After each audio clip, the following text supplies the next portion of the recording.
గణపతి ఉన్నారనమాట. ఫస్ట్ అంటే గుడి లోపలికి వెళ్ళినా లేదంటే ఏ పూజా కార్యక్రమం చేసినా ఫస్ట్ ఆయనకి మొక్కందే, ఆయనకు పూజ చేయందే ఏది జరగదనమాట. సో అందుకని ఆయనకి మొక్కుదాం.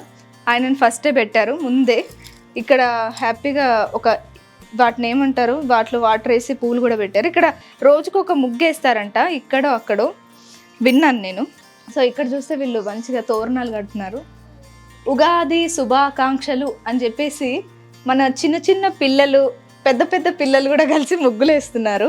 ఇక్కడ ఇంకొక స్పెషల్ ఏంటంటే ఇది ఉందా, కాలింగ్ బెల్ ఇక్కడ లేదు. మనం ఇలా కొడితే లోపల నుంచి బయటకు వస్తారనమాట. చాలా బాగుంది కదా. సో ఇవన్నీ చూడండి, కోలాటం, కట్టెలు, అంటే ఎక్కడ చూసినా అథెంటిక్ కనిపిస్తుంది అనమాట. పాతకాలపు స్టైల్. ఇక్కడ ఒక షిప్ లాగా చిన్న పడవ లాంటిది ఉందన్నమాట. ఇక్కడే ఫస్ట్ ఎంట్రీ ఇవ్వగానే ఒక అద్దం ఉంది. అప్పట్లో మనకి పాతకాలం ఇళ్ళలలో ఉండేది చూడండి ఈ అద్దం.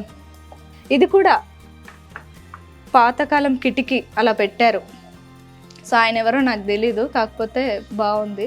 అది చెట్టునే అలా చేశారనమాట. ఇక్కడ కూడా ఇది బీరకాయ.